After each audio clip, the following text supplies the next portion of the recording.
अस्सलाम मसनून आदाब। नूरी academy YouTube channel पर आप तमाम ही नाजरीन का इस्तकबाल किया जाता है। आज की इस वीडियो में हिंद आरियाई ज़ुबान की मुख्तसर तारीख़ को हम आपके सामने पेश करने की कोशिश करेंगे। ज़ुबान आवाज़ और अल्फाज का मजमुआ है। ज़ुबान हमारे एहसासात, जज्बात, ख़यालात, तसव्वुरात और तफक्कुरात को अदा करने का एक वसीला है। ज़ुबानें ज़माने और मकान के एतबार से एक दूसरे से अलहदा होती है। ज़ुबानों को उनकी सौती, सर्फ़ी और नहवी ख़ुसूसियात की बिना पर उन्हें तक़सीम किया गया है। माहिर लिसानियात ने ज़ुबानों का एक ख़ानदान बनाया है। ज़ुबानों के ख़ानदान को 8 ख़ानदानों में तक़सीम किया गया है। आप स्क्रीन पर देख सकते हैं। ज़ुबानों के 8 ख़ानदानों के नाम आपको नज़र आ रहे होंगे।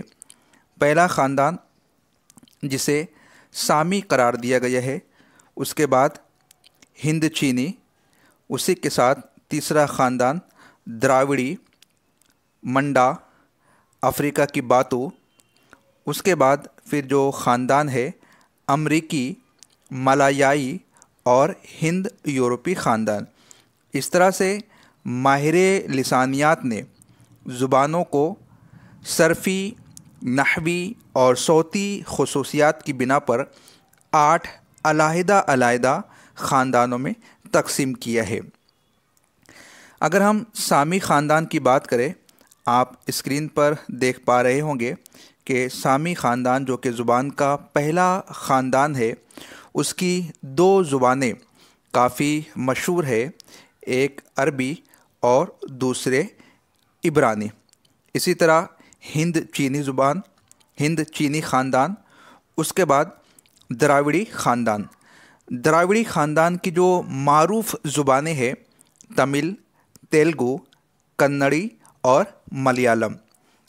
तारीख़ी एतबार से अगर आप हिंदुस्तान के नक्शे पर नज़र दौड़ाएं तो आपको इल्म होगा कि द्राविड़ी नस्ल के बाशिंदे हिंदुस्तान के शुमाली हिस्से में रहा करते थे, मगर हिंदुस्तान में जब आर्या दाखिल हुए, आर्याओं का वरूद हुआ, तो उन्होंने द्राविड़ी नस्ल के बाशिंदों को नीचे की जानिब ढकेल दिया, यानी जुनूब की जानिब, और ख़ुद आर्या शुमाली हिंद पर काबिज़ हो गए।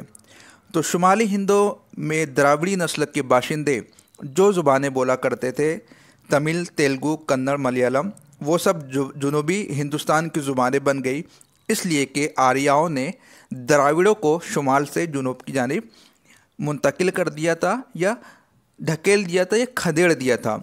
और आर्या से द्राविड़ी नस्ल के बाशिंदे फ़तेह नहीं हासिल कर पाए थे, जीत नहीं पाए थे। सबब यह है कि द्राविड़ी नस्ल के बाशिंदे तहज़ीब से वाबस्ता थे। तमद्दुन का गहवारा उनकी तहज़ीब कहलाती थी। हड़प्पा की तहज़ीब आप देख लीजिए, मोहनजोदड़ो की तहज़ीब आप देख लीजिए, ये सब द्राविड़ी नस्ल के बाशिंदों की देन है। ये काश्तकारी किया करते थे, मवेशियों की परवरिश किया करते थे, यानी कि असलहों से, जंगों से या मारपीट से इनका ताल्लुक़ नहीं था। इस सबब से इन्होंने अपनी आफ़ियत इसी में महसूस की कि शुमाल से हम जुनूब की जानिब मुंतकिल हो जाए। फिर बाद में रफ्ता रफ्ता दोनों के जो इख्तिलाफ़ात थे, जो तज़ादात थे, जो झगड़े थे, वो भी ख़त्म हो गए, और दोनों के मेल मिलाप से, दोनों के इख्तिलाफ़ से, यानी द्राविड़ी नस्ल के बाशिंदे और आर्याओं के मेल मिलाप से एक नई तहज़ीब का वजूद अमल में आया, जिसे हम अगले लेक्चर में देखने की कोशिश करेंगे। तो सामी में जो 2 ज़ुबानें हैं, अरबी और इब्रानी, उसी तरह द्राविड़ी ख़ानदान में तमिल, तेलुगु, कन्नड़ी और मलयालम ये अहम ज़ुबानें हैं।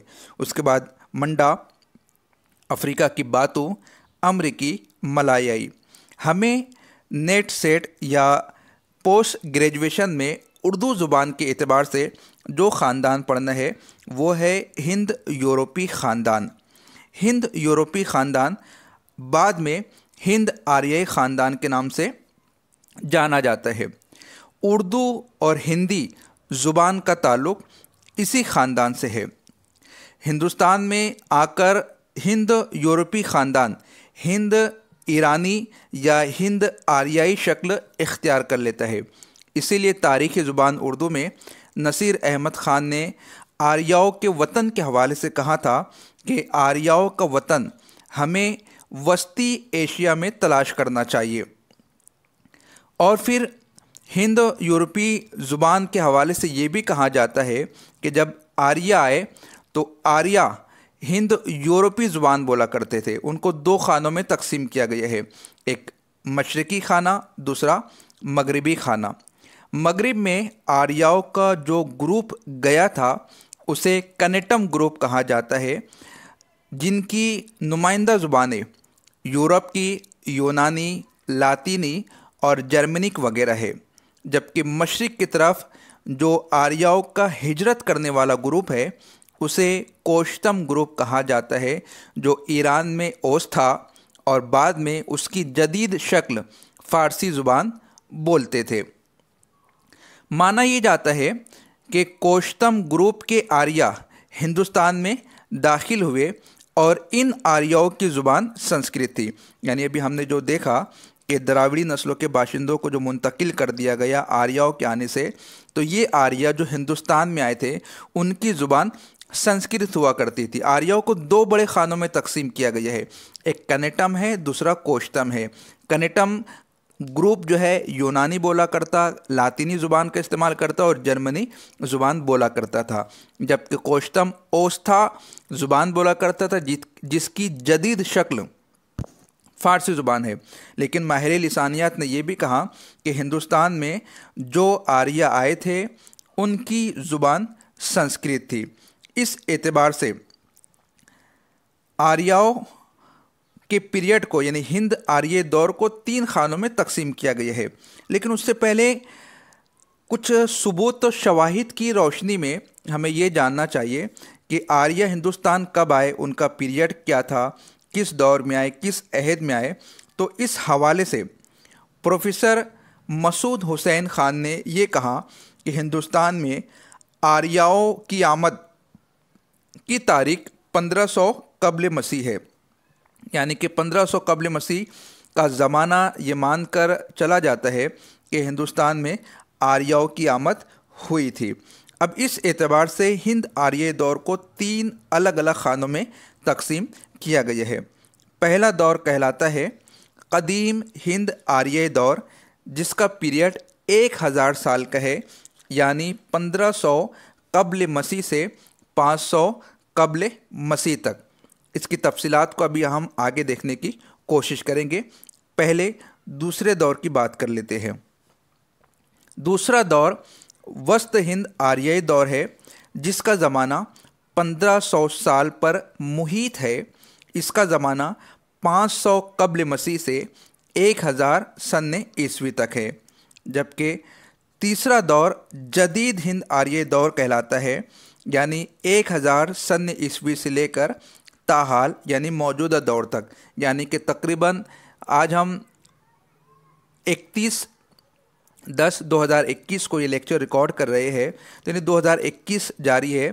तो सन 1001 से लेकर 2021 तक यानी 1021 साल का ये ज़माना जदीद हिंद आर्य दौर का ज़माना कहलाता है।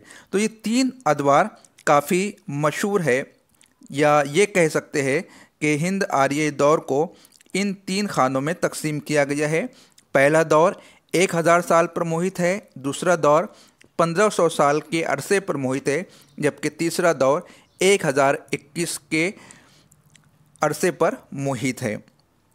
अब अगर हम कदीम हिंद आर्य दौर को मज़ीद तफसील में देखने की कोशिश करें तो कदीम हिंद आर्य दौर को मुख्तलिफ़ मनाजिल में तकसीम कर दिया गया है, या हम ये कह सकते हैं कि डॉक्टर सुदेश्वर वर्मा ने कदीम हिंद आर्य दौर को 5 अलग अलग मंजिलों में तकसीम किया है।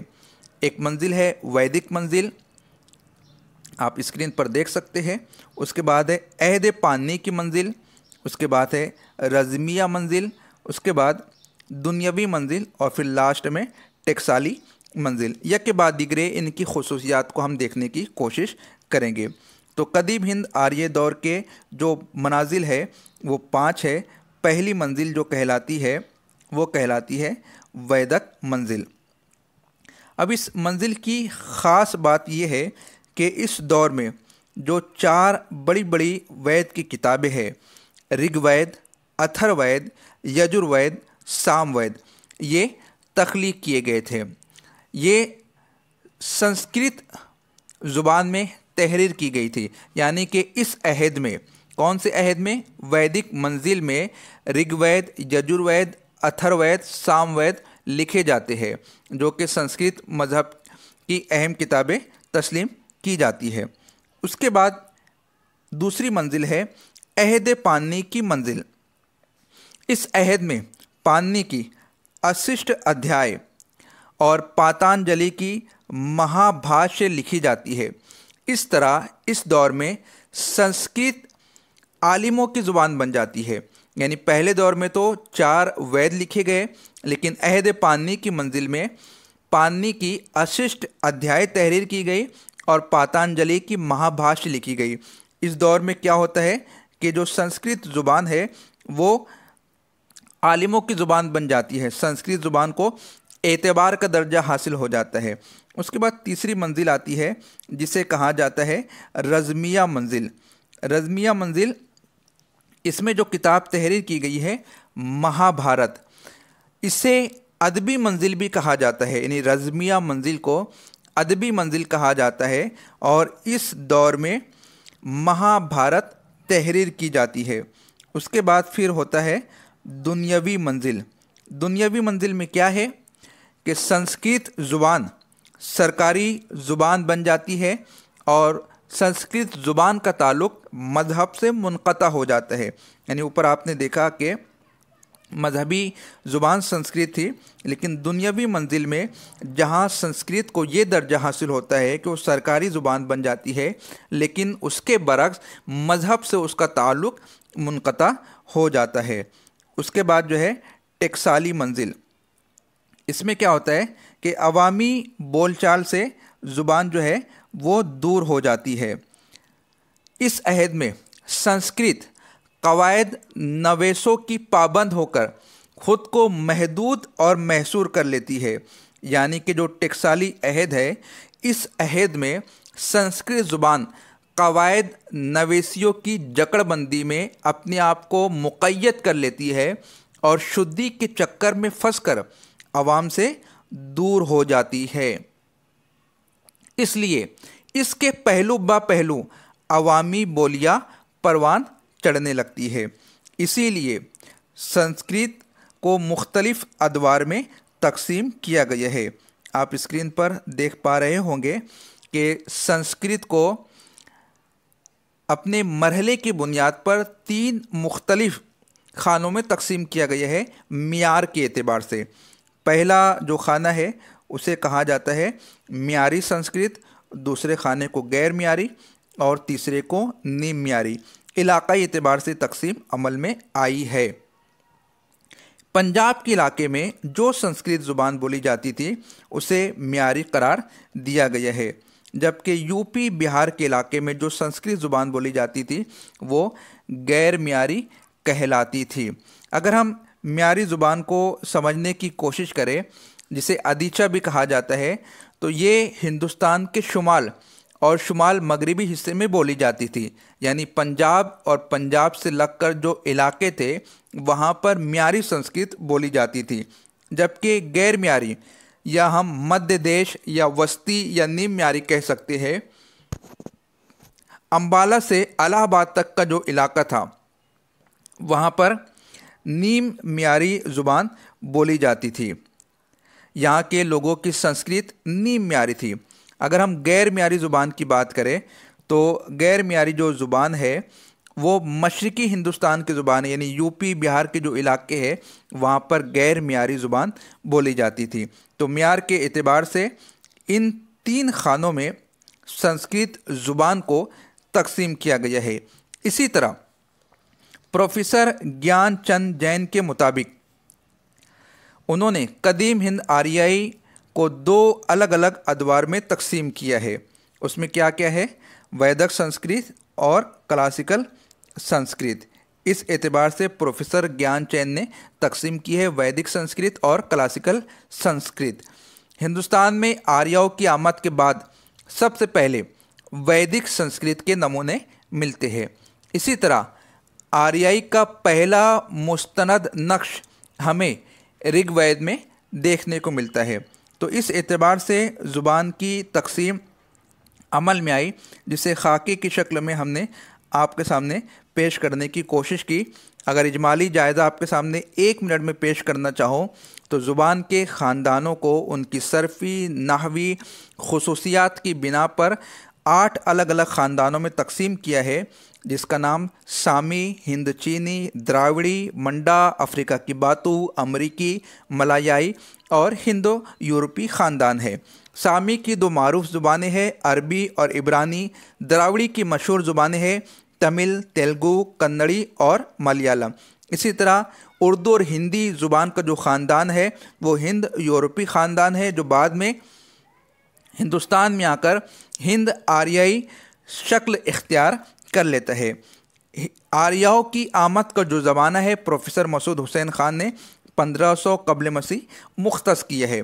हिंद आर्याई दौर को 3 अलग अलग खानों में तकसीम किया गया है: कदीम हिंद आर्याई दौर, वस्ती हिंद आर्याई दौर और जदीद हिंद आर्याई दौर। अगर कदीम हिंद आर्याई दौर की बात की जाए तो उसमें 5 अलग अलग मंजिलें पाई जाती है: वैदिक मंजिलें, अहद पानी की मंजिल, रज़मिया मंजिल, दुनियावी मंजिल और टेक्साली मंजिल। उसी के साथ जब सरकारी ज़ुबान का दर्जा संस्कृत को हासिल हो जाता है और वो अवामी बोलचाल से दूर हो जाती है तो उसकी 3 शक्लें निकलकर सामने आती है: म्यारी संस्कृत, गैर म्यारी संस्कृत और निम म्यारी संस्कृत। इसी तरह प्रोफेसर ज्ञानचंद ने भी 2 खानों में तकसीम किया संस्कृत को: वैदिक संस्कृत और क्लासिकल संस्कृत। अब हिंद आर्याई दौर यानी हिंदो यूरोपी ख़ानदान जो कि हिंदुस्तान में आकर हिंद आर्याई कहलाता है, उसका जो वस्त हिंद आर्याई दौर है और जदीद हिंद आर्याई दौर, ये अगले लेक्चर में हम आपके सामने पेश करने की कोशिश करेंगे। आपसे गुजारिश है चैनल को सब्सक्राइब कीजिए, बेल आइकॉन को क्लिक कीजिए, लाइक कीजिए और इस वीडियो को अपने दोस्त अहबाब में शेयर कीजिए। मिलते हैं अगले लेक्चर में। खुदा हाफिज़।